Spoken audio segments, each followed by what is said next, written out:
Vamos a la palabra, hermanos. Mateo capítulo 5. Seguimos con nuestra serie Sermón de la Montaña. Sermón de la Montaña. Una gran cantidad de gente en el mundo piensa que este sermón lo predicó un famoso predicador llamado Billy Graham. Ni se imaginan algunos que este fue uno de los sermones más emblemáticos del Señor Jesucristo.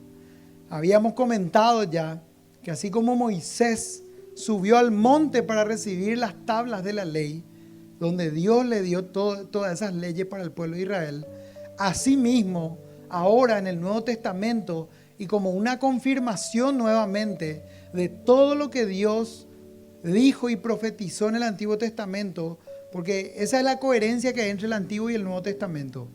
Todo lo que se profetizó o se dijo en el Antiguo Testamento o está relatado, la confirmación está en el Nuevo Testamento. Y ese fue uno de los parámetros que se utilizó siempre para determinar por qué un libro podía o no estar dentro de la Biblia, lo cual conocemos como regla, como canon. La regla principal que se utilizó para confirmar qué libro debía estar y qué no estar en la Biblia era justamente que tenga esa coherencia. Porque el Nuevo Testamento es el cumplimiento del Antiguo Testamento. El hilo conductor de toda la Biblia, de todo el mensaje de la palabra de Dios, es Cristo mismo. Nosotros tenemos que, para leer la Biblia, tenemos que ponernos los lentes de Cristo. Ponete los lentes de Cristo y empezar a leer tu Biblia y vas a darte cuenta que Cristo está en todos lados. Desde Génesis capítulo 3, donde Dios profetiza por primera vez que la simiente de la mujer iba a aplastar la cabeza de la serpiente. Esa fue la primera profecía que la palabra de Dios está contenida sobre Cristo. Así como en el Antiguo Testamento, entonces Moisés subió a recibir los mandamientos para el pueblo. Ahora Jesús sube al monte, no dice cuál monte, pero sube a un monte viendo a la multitud y pidiéndole a sus discípulos que se acerquen más a Él. Señal de que los discípulos son verdaderamente aquellos que andan cerca de Cristo, cercanos a Él, cercanos a su palabra, cercanos a la comunidad de fe. La palabra de Dios es para leerla en privado, escucharla en comunidad y practicarla todos los días. Esa es una de las formas en las que nosotros aplicamos hoy en día la vida cristiana. Entonces Cristo llama más de cerca a sus discípulos y empieza a enseñar el Sermón del Monte. Hay varios sermones que son muy emblemáticos, pero este es uno que prácticamente es el código de gobierno, por decirlo así, o el sistema de vida para todos aquellos que desean seguir a Cristo. Y dice así, leo los primeros versos. Viendo la multitud, subió al monte y sentándose vinieron a él sus discípulos. Y abriendo su boca les enseñaba diciendo, bienaventurados los pobres en espíritu, porque de ellos es el reino de los cielos. Bienaventurados los que lloran, porque ellos recibirán consolación. Hasta ahí habíamos visto el domingo pasado. Hoy vamos a ver, bienaventurados los mansos, porque ellos recibirán la tierra por heredad. Bienaventurados los que tienen hambre y sed de justicia, porque ellos serán saciados.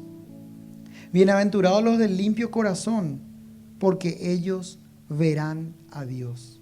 Y hasta ahí, si Dios permite y nos da el tiempo, quiero que vayamos hoy. Versículo por versículo estamos desarrollando esta enseñanza.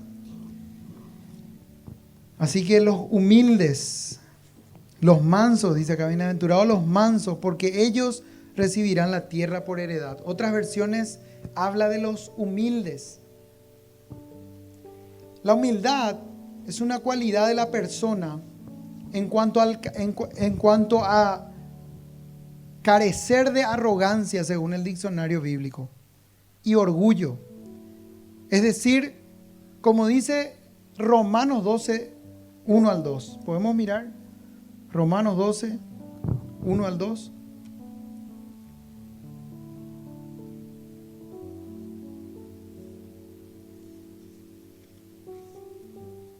Así que, hermanos, os ruego, imagínense, Pablo le rogaba a sus oyentes, por las misericordias de Dios, que presentéis vuestros cuerpos en sacrificio vivo, santo, agradable a Dios, que es vuestro culto racional. No os conforméis a este siglo, sino transformaos por medio de la renovación de vuestro entendimiento, para que comprobéis cuál sea la buena voluntad de Dios, agradable y perfecta. Digo pues, acá viene, por la gracia que me es dada, cada cual que está entre vosotros no tenga más alto concepto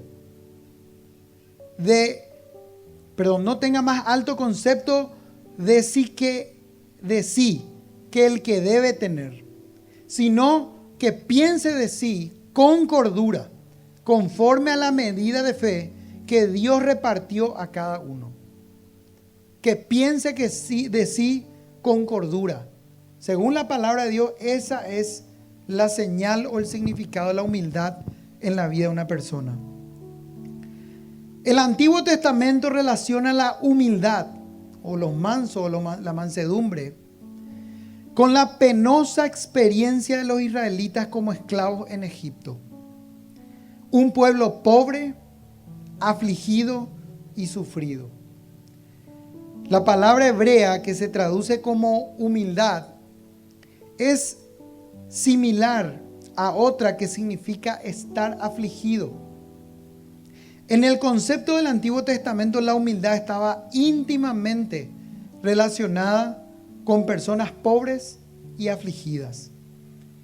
En el Nuevo Testamento, nuestro mayor rey es nuestro mayor ejemplo, Jesucristo. Y Él dijo, imitadme a mí, que soy manso y humilde de corazón. La vida de Jesucristo provee el mejor ejemplo de lo que significa humildad. Jesús a menudo predicó y enseñó sobre la necesidad de ser humildes e instó a practicar la humildad a los que desean vivir según las pautas de su reino. Mateo 18:1. Miremos Mateo 18:1.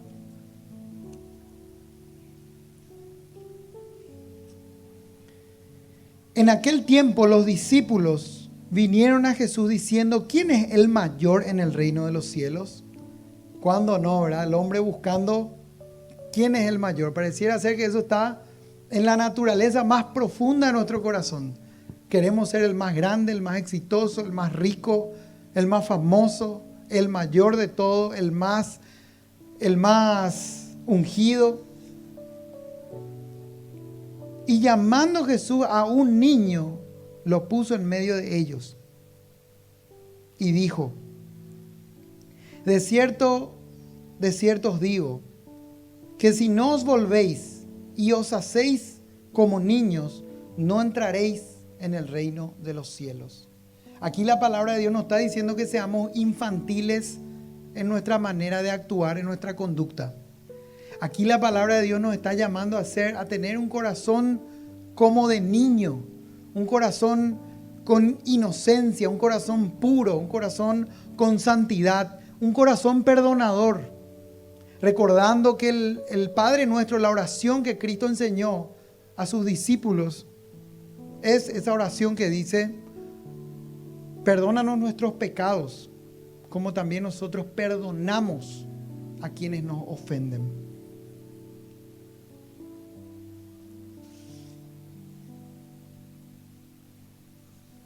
Vemos en este pasaje que los mansos y humildes de corazón, aunque el mundo no lo quiera ver y reconocer realmente, son aquellos que desarrollan humildad en su vida. Quienes realmente van a terminar heredando todas las cosas que los orgullosos y petulantes desean atropellar a las malas. Mucha gente desea conseguir muchas cosas y creen. Y de hecho hoy en día vivimos en una cultura que piensa que el más atropellador o el que más fuerte golpea la mesa o el que más fuerte atropella a su empresa o un reclamo en un lugar o el juzgado en donde está reclamando un juicio a su favor, ese es el que va a salir adelante. Ese es el que va a ganar. Ese es el victorioso. El que hace trampas, el orgulloso. Y según la palabra de Dios dice que los mansos, los humildes, espiritualmente son los que van a heredar realmente la tierra. ¿A qué se refiere con la tierra el Señor? Vamos a ir viendo esto. Los humildes heredan lo que Dios ha prometido sobre la base de la gracia y el reconocimiento de su propia indignidad. Acuérdense que Cristo en cada una de estas enseñanzas, en cada uno de estos parámetros, el Señor en todo momento está apuntando no a lo externo en el ser humano, está apuntando al corazón, está apuntando a lo más profundo de su ser, está apuntando a sus motivaciones, está apuntando a las grietas de su carácter, está apuntando a su santidad. De manera natural, como siempre digo, y no me voy a cansar, porque el hecho de reconocer nuestra miseria personal nos va a ayudar siempre a poner las cosas en su lugar.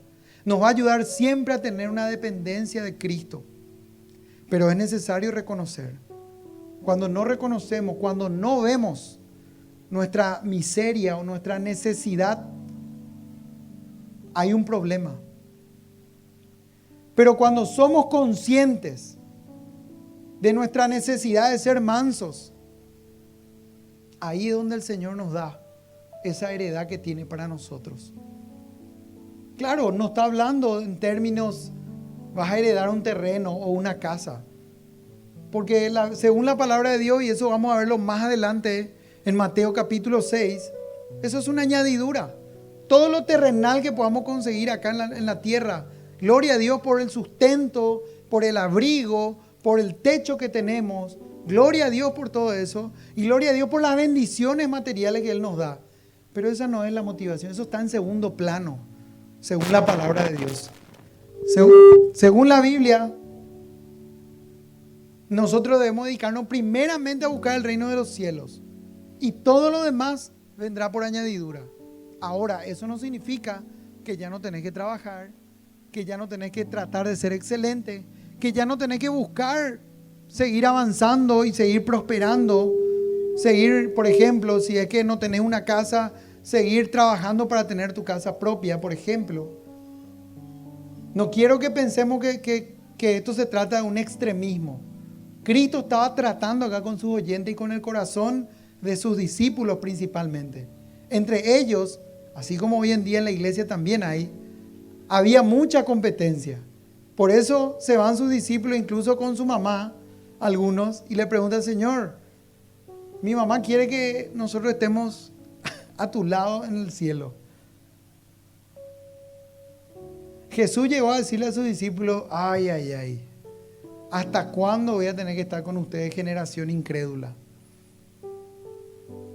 Estoy parafraseando algunas partes entrecortadas de la Biblia, pero vale para hacer entender nuestro mensaje. Entonces son los humildes los que heredan lo que Dios ha prometido sobre la base de la gracia y el reconocimiento de su propia indignidad. O sea que vos reconoces tu indignidad delante de Dios y ahí Dios te da lo que te prometió. Ahí Dios nos da esa bendición de ser más semejante a Cristo cada día. Entonces, el corazón transformado desea y anhela cada día más lo que Dios desea. Y acá la motivación de Cristo con estas palabras, que nosotros anhelemos con toda nuestra fuerza a Cristo y nada más que a Cristo en esta vida. Está ubicado en el lugar que le corresponde y entiende quién es Dios y entendés quién sos vos delante de Él cuando sos manso y humilde de corazón. Algunas traducciones hablan de los mansos que recibirán la tierra prometida. Esta tierra prometida no está determinada por lo que el ser humano cree que sean los parámetros de lo bueno o de lo malo, sino que es suficientemente humilde para asumir que quien determina lo bueno y lo malo es Dios por medio de Cristo, y entonces nosotros seguimos el camino que Dios determina para nosotros. El pueblo de Israel, que fue esclavo por muchos años, 400 años, en Egipto, recibió una liberación poderosa de parte de Dios. Pero ellos empezaron en un peregrinaje que tardó también 40 años por el desierto antes de llegar a la tierra prometida. Y en medio de todo ese peregrinaje hubieron murmuraciones, pecados, aberraciones. Pero en medio de todo eso Dios también mostró su bondad y su misericordia. Al punto tal que Él iba con ellos de noche como una columna de fuego para darles calor y que no se congelen todos en el desierto. Y de día como una nube que los protegía del ardiente sol y hacía que ellos estén refrescándose. La ropa de ellos no se gastaba hasta que llegaron. Una generación pasó y llegaron a la tierra prometida. Dios le dijo a Moisés, tu generación no va a llegar, otros van a llegar. Nosotros espiritualmente, desde el día que conocimos a Cristo y desde el día que entendimos que Él nos recibe a nosotros, porque realmente es Cristo el que te recibe a vos, no vos a Él. Pero también la Biblia dice en Juan 1:12, a los que le recibieron y creyeron en Él, en Jesucristo, les dio potestad de ser hechos hijos de Dios. Pero recibir acá significa que entendés lo que Cristo hizo en la cruz y lo recibís para tu vida. Y lo tomás como algo que Dios hizo. Y creer es sentirte individualizado. Tener la fe suficiente para sentirte individualizado, delante de Dios y decir, Señor, yo reconozco que soy pecador. Y me cuesta entender que cómo a pesar de toda mi maldad o de todo el potencial de maldad que hay en mi vida, a pesar de eso me amas tal como soy y me quieres para ti. En estos días escuchaba la historia de una mujer, porque estoy haciendo un curso llamado Perspectivas del Movimiento Cristiano Mundial. Estudia varias perspectivas del Movimiento Cristiano Mundial. Escuchaba la historia de una mujer trabajadora del sexo llamada Gretel. Esta mujer era una trabajadora del sexo por muchos años y se convirtió en su país en una luchadora por los derechos de mujeres que trabajaban en esto. Y tenía una amiga que se acercó a ella y sencillamente empezó a ganarse su amistad, ganarse su confianza, ganarse su corazón. Y esta Gretel le compartió una anécdota a esta amiga suya. Y le dijo, el otro día mis hijos, niños todavía, vieron en la televisión una manifestación en la que yo estaba luchando por los derechos de las mujeres trabajadoras del sexo. Y mis hijos me dijeron, mamá, esa sos vos. Y me sentí muy incómoda, le dijo esta Gretel a su amiga. Me sentí muy mal.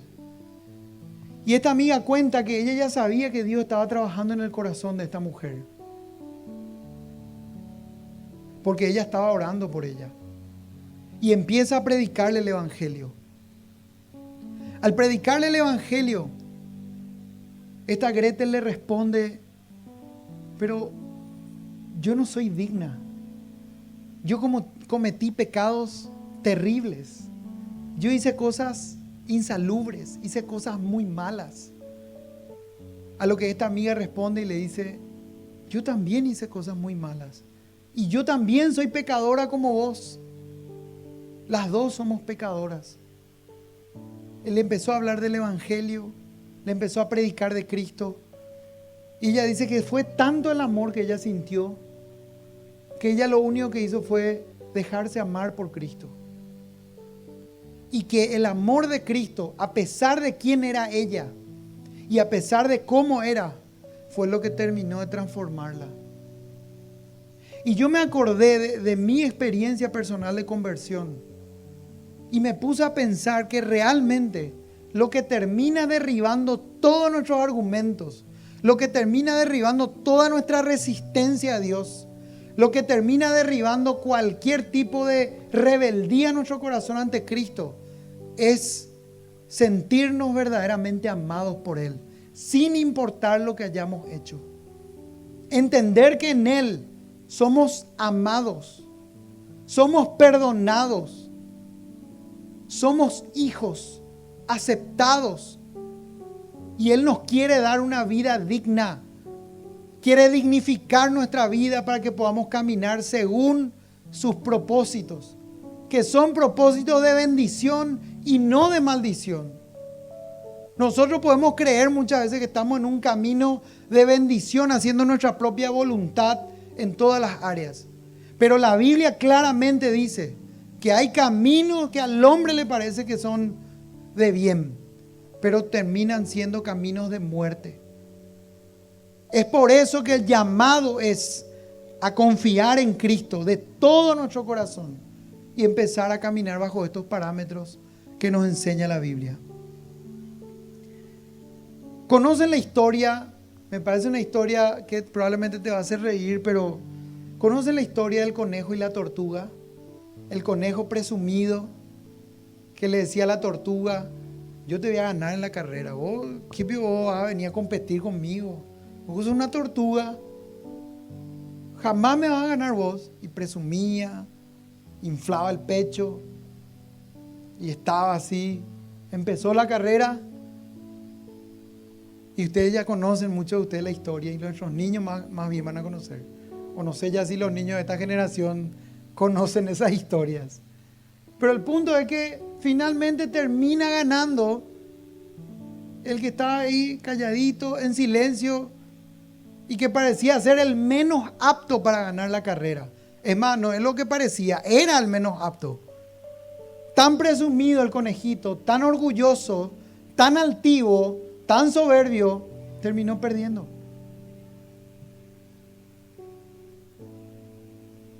Y la Biblia dice que el orgullo, la altivez de espíritu, viene antes de la caída.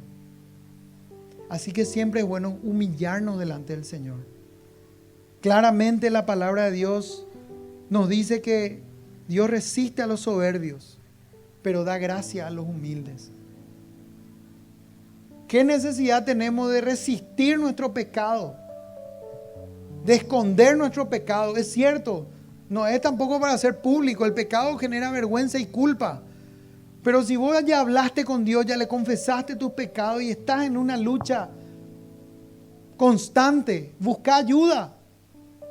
Estás a tiempo, hay esperanza.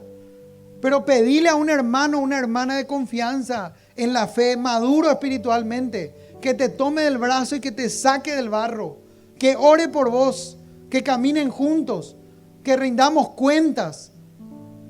Decirle a ese hermano: pregúntame lo que querés cuando querés de mi vida. Yo quiero rendirte cuenta, quiero caminar contigo porque quiero crecer espiritualmente. Ya no quiero luchar solo. Y no hay cosa más anticristiana en este mundo que vivir la vida cristiana en solitario o pretender que vivimos la vida cristiana en solitario. Esta es una frase que dijo John Wesley. No hay algo más anticristiano en el mundo que vivir la vida cristiana en solitario. La vida cristiana tenemos que vivirla en comunidad. La humildad es algo que se puede llegar a practicar, pero a largo plazo la Biblia dice que lo que abunda en el corazón habla la boca. Uno puede decir: soy humilde, como esa persona que recibió una condecoración en la que era tan humilde, ese líder, que un día sus seguidores, medio rústica en la iglesia, así que tengo que estar cazando a los bichos para que no me entren en la boca eso. Este líder fue condecorado con una insignia que decía: orgulloso de ser humilde. Y así caminaba, estaba feliz el tipo, el más humilde. Estaba orgullosísimo de ser el más humilde de todas las personas a las que él servía. Ahí vemos que el orgullo penetra hasta en las cosas hasta en los detalles más inesperados de nuestras vidas. En la relación matrimonial se puede ver el orgullo muchas veces, esposo y esposa. Los hijos muchas veces son orgullosos. El orgullo espiritual sí que es lo peor de lo peor. Dios nos guarde y libre. Dios nos guarde y libre, hermanos. Y date nomás cuenta que a medida que vos querés practicar la humildad en tu vida, vos decís de hoy, bueno, de hoy me determino en el nombre de Jesús, voy a ser humilde en todas las áreas. Si alguien me quiere enseñar algo, yo voy a decir, está bien. Si alguien me quiere direccionar en algo que yo sé que no quiero hacer, yo voy a decir, está bien, voy a hacer. Porque yo estoy para servir y para ser humilde. Vas a darte cuenta del nivel de orgullo que hay en tu corazón. Tarde o temprano, ¿cómo puedes filtrar tu vida? Lo que abunda en el corazón habla en la boca, dice la palabra. ¿Cuáles son tus palabras? ¿Cuáles son tus actitudes? Lo que está en vos se va a manifestar tarde o temprano. Y como decía un predicador, John MacArthur, si vos no ganás las batallas de pecado en tu mente, en tus pensamientos, eso va a ser como una olla a presión y tarde o temprano va a explotar, va a salir y va a ejecutar ese pecado que está en tu mente. Ahí es donde nosotros, en el corazón es donde nosotros tenemos que ganar las batallas con el Señor. Nuestras luchas de tentaciones, de pecados, de orgullo.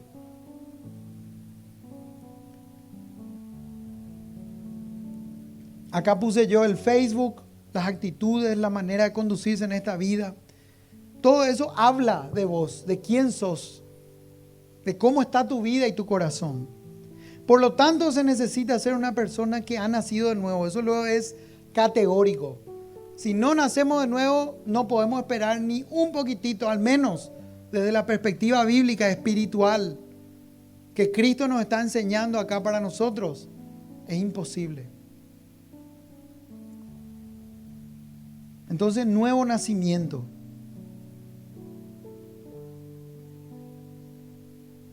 Para ser humilde y tener entendimiento que la forma de Dios para que ganemos las batallas en esta vida, en cualquier área, es principalmente por medio de la humildad. Una persona humilde reconoce su error. Una persona humilde está dispuesta a dar el primer paso en escuchar, en tener un corazón enseñable, en recibir. Yo, por ejemplo, le digo a mi gente, díganme las cosas que por ahí ven que están mal en mi vida. Yo quiero escuchar, quiero recibir. Porque si yo no estoy dispuesto a recibir, yo soy el primero que no tengo autoridad para indicarle a otro lo que podría yo estar viendo de sus vidas. ¿Sí o no? Mi esposa luego es profesional en decirme mis errores, así que ella se ejercita todos los días. Los lunes empieza a las 6 de la mañana más o menos ya el ejercitario. Una broma nomás. Pero fíjense nomás, ¿por qué en el matrimonio? ¿Por qué muchos matrimonios fracasan al punto de la ruptura? Fracasan porque no hay humildad. Por lo general se dice que, y más aún cuando se trata de matrimonios de creyentes, o uno de los dos no están realmente convertidos o los dos no están convertidos si es que llegan a separarse totalmente. Pero la falta de humildad, hermanos, va a llegar a destruir nuestro matrimonio si es que nosotros no acudimos urgente a Dios. El hecho de acudir a Dios ya es un paso, una muestra de humildad. Pero a partir de ahí probablemente Dios va a llevarnos a muchos pasos más para llegar a la madurez en cuanto a la humildad. No hay un relacionamiento cercano, ambos o uno no quieren ceder y no están dispuestos a confesarse sus faltas mutuamente. Dios resiste a los soberbios, pero da gracia a los humildes. Hermanos, el ruego en este versículo es que nosotros estemos atentos todos los días a nuestro corazón y que le pidamos a Dios ese discernimiento y esa alarma del Espíritu Santo en nuestro corazón para detectar el momento en que no estamos siendo humildes. Ya que la Biblia claramente dice que nuestro corazón es engañoso, muchas veces nuestro corazón nos puede estar llevando por equivocadamente a pensar que nosotros estamos en lo correcto, a pensar que estamos actuando bien. Pero si buscamos genuinamente a Dios y le pedimos que nos ayude con las malas cosas que hay en nuestro corazón, vas a darte cuenta probablemente de cosas que hasta hoy no te diste cuenta. El salmista David le decía a Dios: líbrame aún de los que me son ocultos.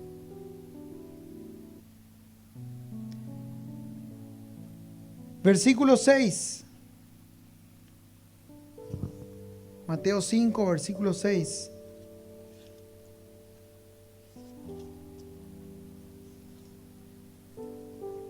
Bienaventurados los que tienen hambre y sed de justicia, porque ellos serán saciados. Ellos serán saciados.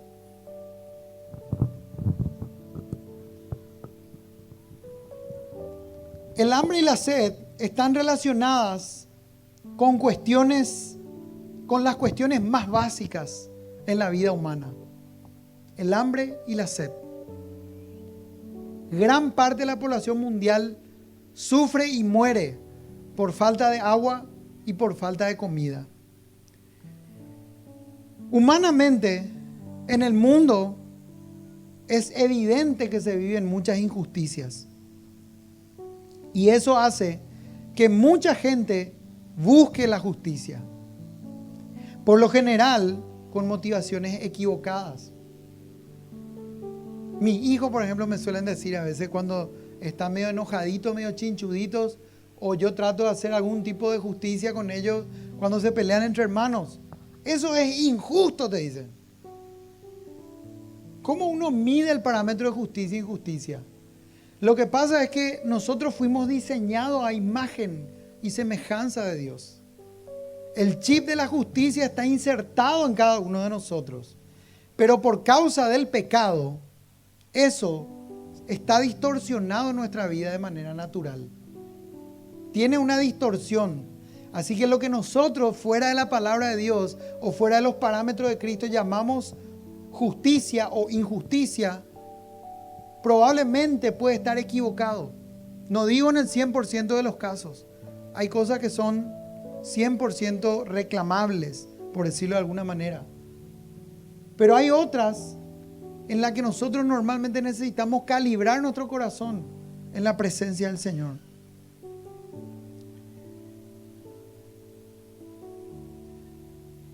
Por lo general, las motivaciones equivocadas son las que nos llevan a determinar algo como injusto o justo fuera de la palabra de Dios.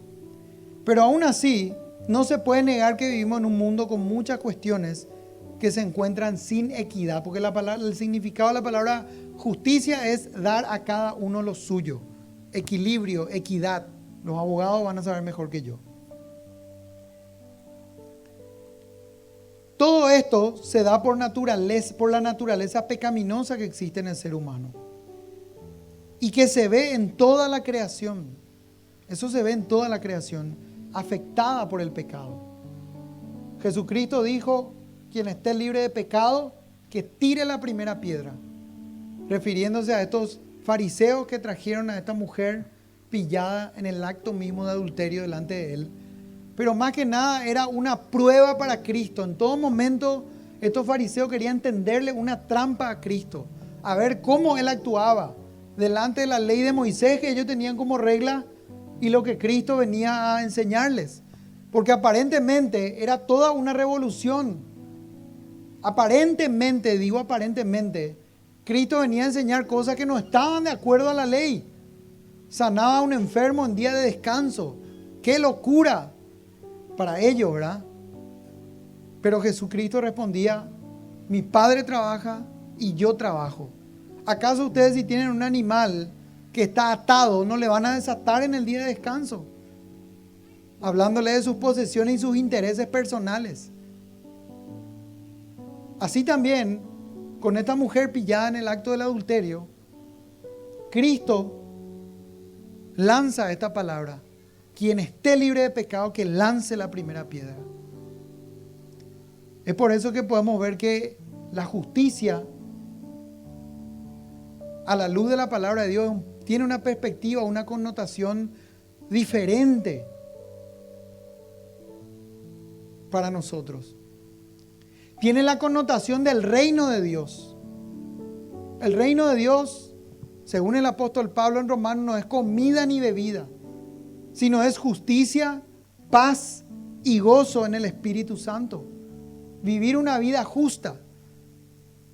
Primera de Juan dice, el que hace justicia es verdaderamente un hijo de Dios. Es verdaderamente un seguidor de Cristo. La vida de una persona que se ve que hace justicia y su confianza está puesta en Cristo, ese es un verdadero hijo de Dios.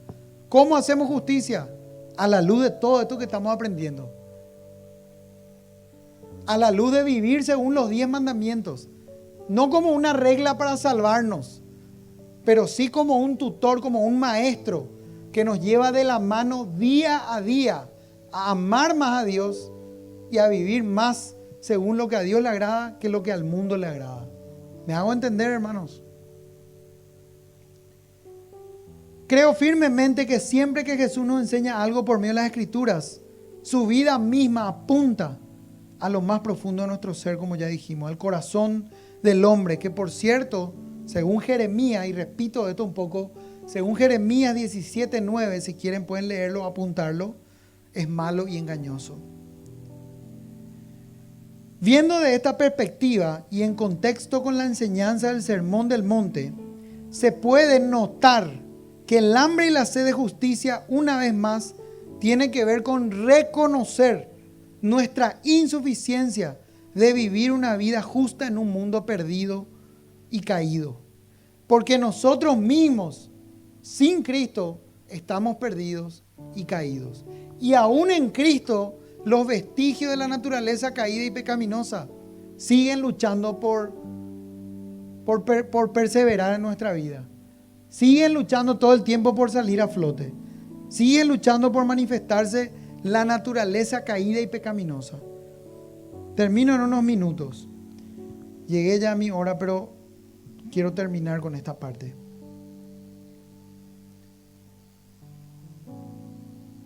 La Biblia habla de estar muertos en delitos y pecados sin Cristo. Efesios 2, 1 y 2 dice, antes ustedes estaban muertos en sus delitos y pecados. ¿Qué significa eso? Significa que naturalmente nadie puede alcanzar lo que Dios espera de nosotros. Solamente por medio de Cristo, por medio de la confianza en Él, es que podemos empezar a desarrollar una vida justa, una vida que le agrada.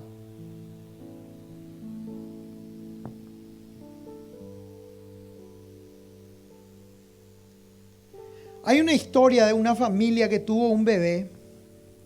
Este bebé lloraba por su leche cada cierto periodo de tiempo, un periodo muy corto. Tomaban su leche, aparentemente estaba saciado. Después de poco tiempo volvía a llorar, le daban de vuelta la leche, aparentemente estaba saciado. Después de un corto tiempo volvía a llorar y así se repetía la historia día tras día hasta que a los padres les empezó a preocupar esto. Aparentemente es muy normal, ¿verdad?, que pase eso con un bebé, una criatura pequeña. Pero la realidad era que en los periodos que el bebé lloraba para volver a consumir su alimento eran muy cortos. Entonces estos fueron al médico y realizaron estudios. Se descubrió que el bebé sufría una falencia hormonal que le impedía sentir saciedad por la comida que consumía. La persona que no tiene su vida saciada a través de Cristo en todas las áreas, nunca va a poder experimentar el hambre y la sed de la justicia que es saciada por Él mismo. Cristo es nuestra justicia. El mundo puede ser injusto, las circunstancias pueden ser injustas, pero a nosotros Dios nos llama a desarrollar una vida de justicia, porque Cristo es nuestra justicia. Aunque a vos te hayan hecho injusticias, aunque sean injustos contigo, Cristo te llama a mirar internamente en tu corazón y a rectificar tu rumbo si es que no estás practicando la justicia, para vivir como una persona justa. ¿Qué significa vivir la justicia? Tengo que aprender leyes ahora. Lógicamente es una responsabilidad de todos los adultos saber las leyes. El desconocimiento de la ley no exime de su cumplimiento, dice una regla, ¿verdad, escribana? Está certificado lo que digo por una escribana, así que el desconocimiento de la ley no exime su cumplimiento. El punto es acá que nosotros sí tenemos que conocer lo que Cristo espera de nosotros y desarrollar esa vida. No esperar que los otros desarrollen esa vida con nosotros. Nosotros tenemos que ser los ideales. El soltero que busca novia, que busca esposa, no es que ella tiene que esperar la mujer ideal. Él tiene que ser el ideal para esa mujer que venga. De esa forma se ve en el reino de los cielos todo lo que Dios espera para nosotros. La correcta hambre y sed de justicia solo se puede obtener cuando conocemos a Cristo, cuando lo deseamos y deseamos vivir de acuerdo a sus parámetros. Lo amamos por sobre todas las cosas. Por eso pedimos al Espíritu Santo que ponga en nosotros el hambre y la sed de justicia, con el conocimiento y la convicción que seremos saciados, practicando la justicia. Practicando la justicia como cristianos es que somos saciados. La gracia salvadora de Cristo en nuestras vidas, hermanos, nos permitirá ver siempre las injusticias que nuestro corazón quiere derramar constantemente. La gracia de Dios y Dios mismo, por medio de Jesucristo, haciendo que el Espíritu Santo viva en vos, te va a permitir que constantemente puedas ser sensible y ver que tu corazón se quiere inclinar de manera natural siempre más a la injusticia que a la justicia. Pero Cristo nos llama a hacer lo correcto, aunque el mundo lo llame, aunque para el mundo sea algo loco. Nosotros estamos llamados a hacer lo que es correcto.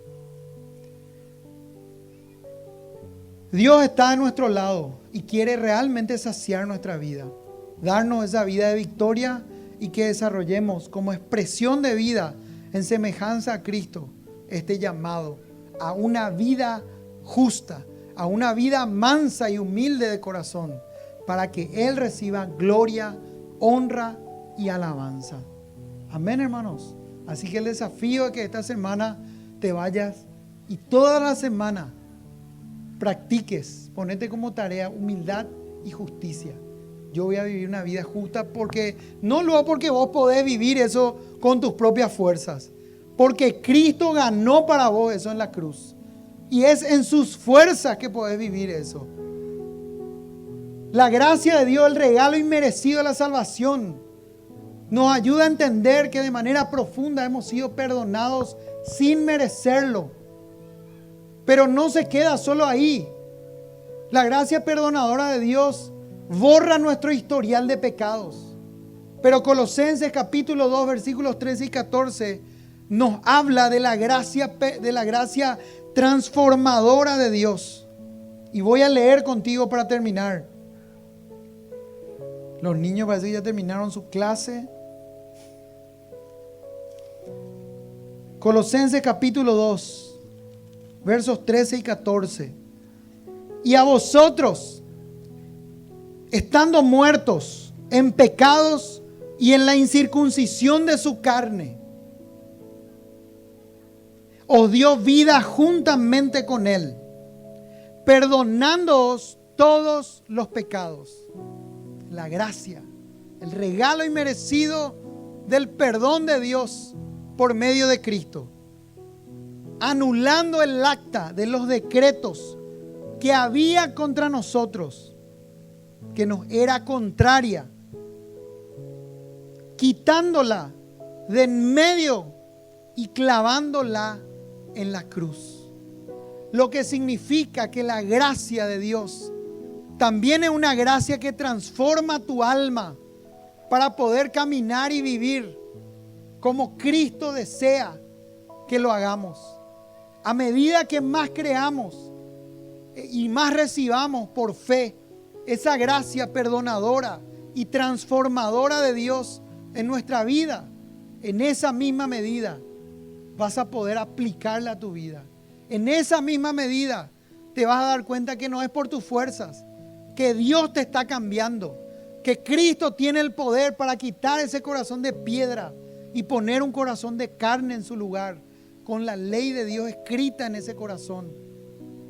Amén, hermanos. ¿Creen esto?